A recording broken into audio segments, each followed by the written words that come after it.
Okay guys, welcome back to the latest episode. It's your boy Jay going over all the stuff that we did since last week. We're gonna be going over a lot of the drywall patches that we've been doing because we had a lot of really squirrely looking walls. We got a lot of updates to the floors. We got updates to the kitchen, to the bathroom. We did some demo, we've done some prep work, but I wanna make sure we go over all of it in detail, so let's get right into it. Let's go.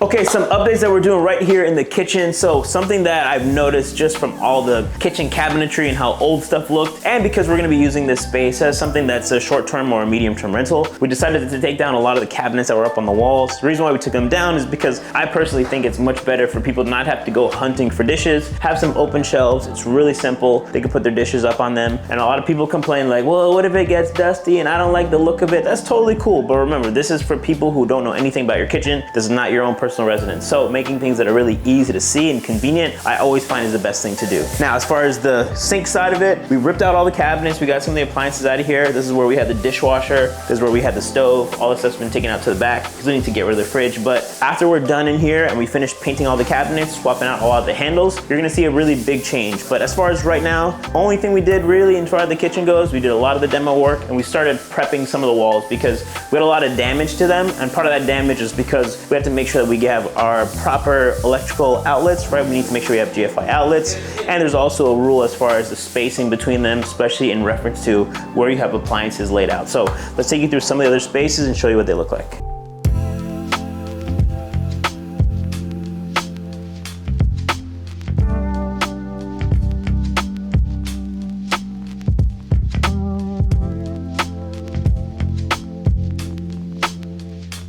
Okay, something I always make sure I do because I don't want people to stay inside of spaces that they're really grossed out by, but they really feel kind of strangely staying in. So one thing I make sure I do with a lot of the properties is I smooth out all the walls. So you guys remember in the previous episode where it showed some of the walls had like that really thick, nasty texture on it? Well, this is just applying some mud across the surface of it just to smooth things out, make it look really nice and neat. We do the same thing up here on the ceiling. You guys can see it. A lot of that smoothing's been taking place. Now, again, that smoothing, what's great about it is it just makes your place look that much more finished. And because we're trying to sell it, not sell it, man, I'm so conditioned to say selling. So because we're trying to rent out this place, we want to make sure that people feel really comfortable in here, and we want to make sure our space looks the best as possible. So the way that we do that, we apply that smooth texture everywhere, and then you come back after and you're gonna see the guys are gonna start sanding it. So we're gonna show you this side of the room right here, and let me give you an example. Now, up here in the corners where you have a lot of the extra mud or where the mud is really thick, you gotta be really careful because you wanna make sure that you preserve some of these details, like this here and this one right here. These are some of the original details of the house. If we were to go back and have a really heavy compound, you'd start to cover it up and lose some of the aesthetics of what makes this house really unique. So we're doing our best to preserve them as much as we can, but know that we are making sure that we make the space look really good by smoothing it out pretty nice.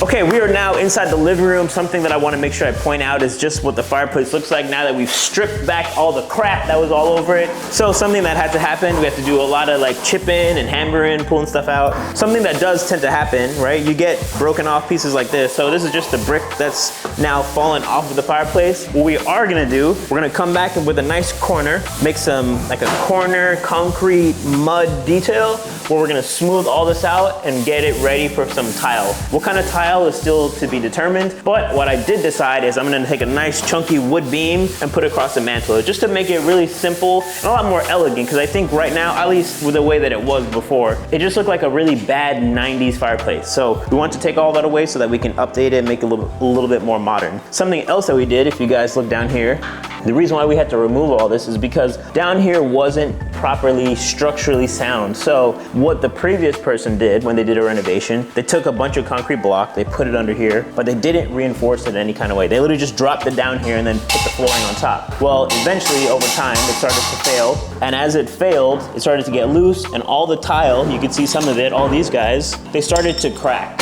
and they're cracking because there's no real structure underneath it. So what we're doing now is we ripped all that out.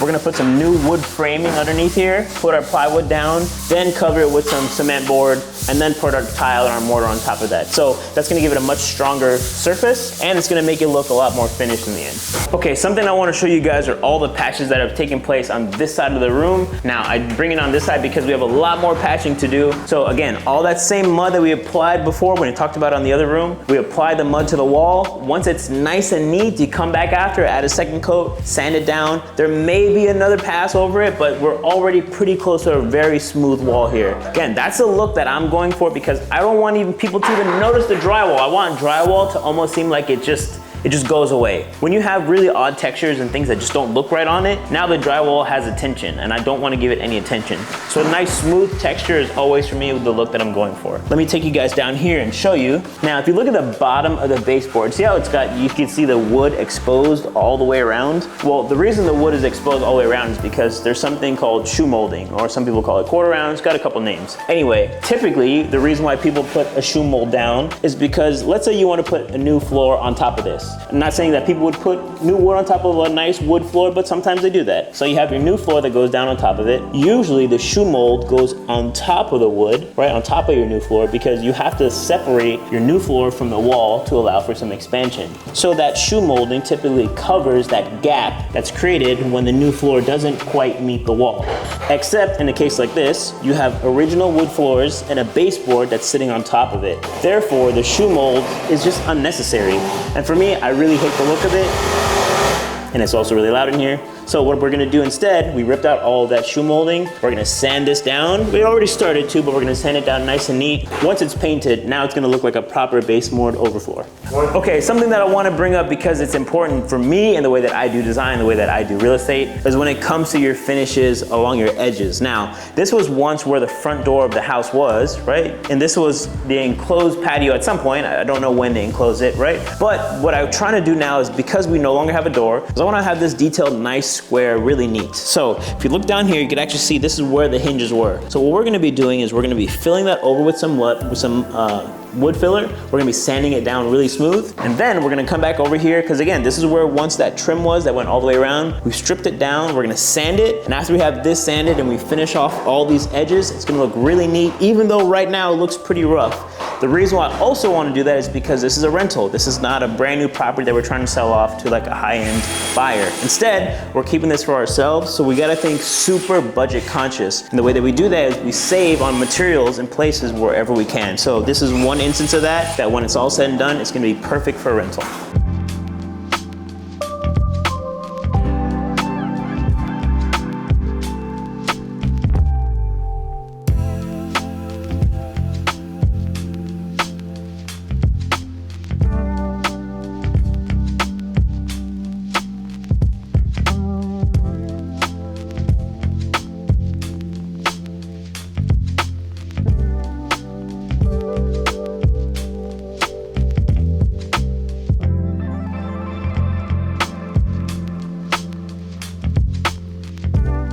Okay, something that I want to bring up because I feel is incredibly important is that you're going to run into situations where you just can't control it. You're going to have to spend money that you didn't think you had to spend before, or you're going to run into structural problems, or you're going to run into, I mean, the number of situations that you can run into is endless. But in this particular place, we have the original floor, right, which is sloping down a lot into this corner. Something that I felt since the very beginning is that this wall was a load-bearing wall. One thing that I did is I looked under the house, and we're going to give you a shot of that, right, is when I looked under the house, I didn't see any support along this wall.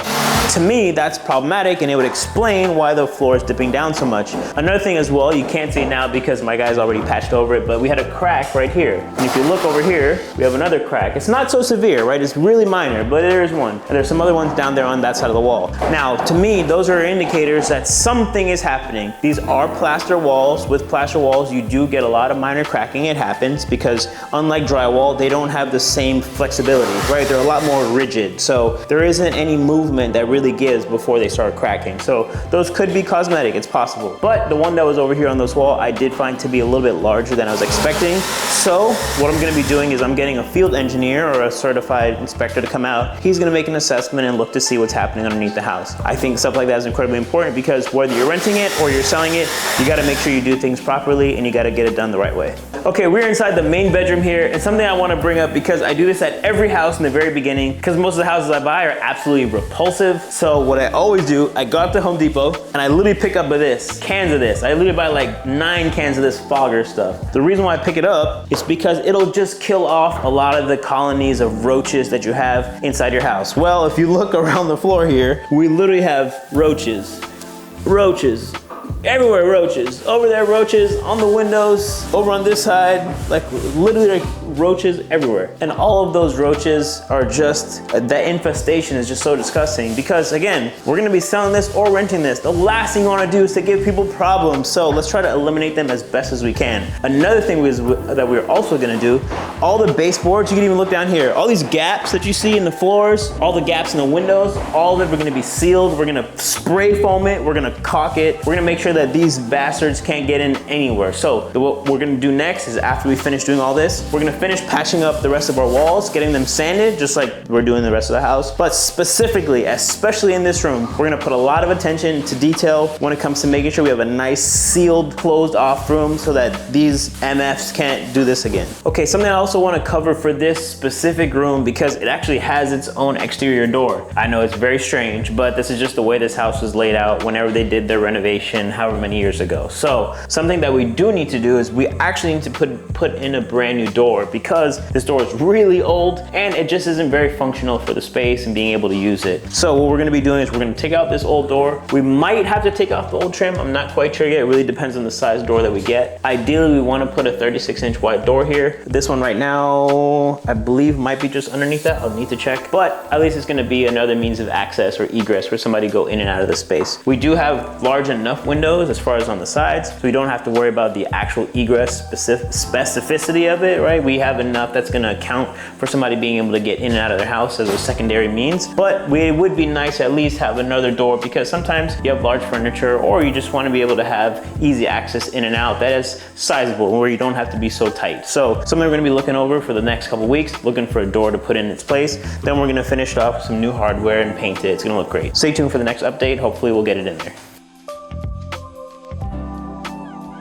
Okay, so we are now inside the bathroom space for the house. So I really want to show you guys this because we've had to do a lot of reframing. Some of the wood that was underneath here was really poorly rotted. So we've ripped it all out after tearing up all the floors in here. And we put our brand new wood in. Now it's much stronger. We don't have to worry about any issues as far as the tub falling in, the toilet falling in, or you falling in. Now that all that's done, what we're gonna do is we're gonna come back, we're gonna add some plywood on top of this. That plywood is gonna be 3/4 to match the existing wood that's right here, right? This is our subfloor. Then after we finish all that, we're gonna put some cement board down, or Durock is what they sell at a lot of the big box stores. And then we're gonna have our mortar and then our tile on top of it. What that's gonna do is it's gonna provide a really strong base by putting our 3/4 plywood down to match the existing subfloor. Then when we add our Durock, that's gonna be what's used as our base for our tile once we apply mortar to it. When all that's done, it's gonna look pretty good. And then over here on the toilet side, we actually had a crazy leak yesterday. All the water was spraying everywhere, but we managed to get all that stuff solved. So what we're gonna do now is we're gonna put our new toilet flange down.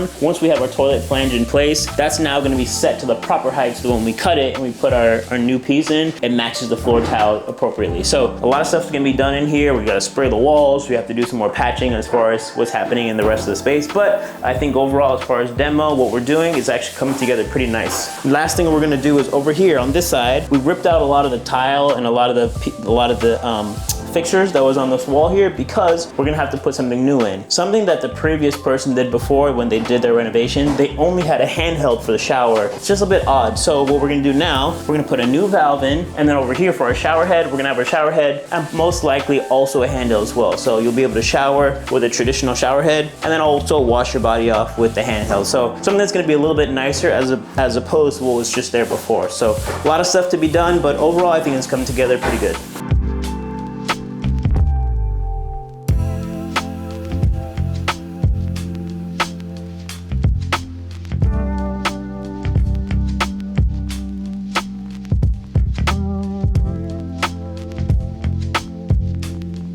Okay, so what we did in the laundry room, we ripped up all the floors that was here. You guys can see we've exposed the now subfloor. What we're gonna be doing, because it's actually in pretty good condition, we're gonna be putting our cement board on top. This actually leads right into the bathroom, which is great, right? So we'll have a nice transition from the bathroom right here into the laundry. And then once we have all that down, very similar to the rest of the house. A lot of sanding still, a lot of smoothing of the walls, but I think it's looking pretty good. Something we're also doing as well, now that we ripped out the washer and the dryer that's in here. So this is actually, you could actually see some of the sheets here, right? But now that the washer and dryer is out, we'll be able to get to this window now, and now we can start doing some of the work around the window. Because again, I think it's really important to try to make the space feel as, not necessarily luxurious, but as nice. Just, you want spaces that feel pleasant, that you want people to not feel like, oh, I hate going in there because there's bugs, or I hate going in there because it just looks really bad, or it smells funny. I want to eliminate as many of those problems as possible so somebody has a nice space to walk into.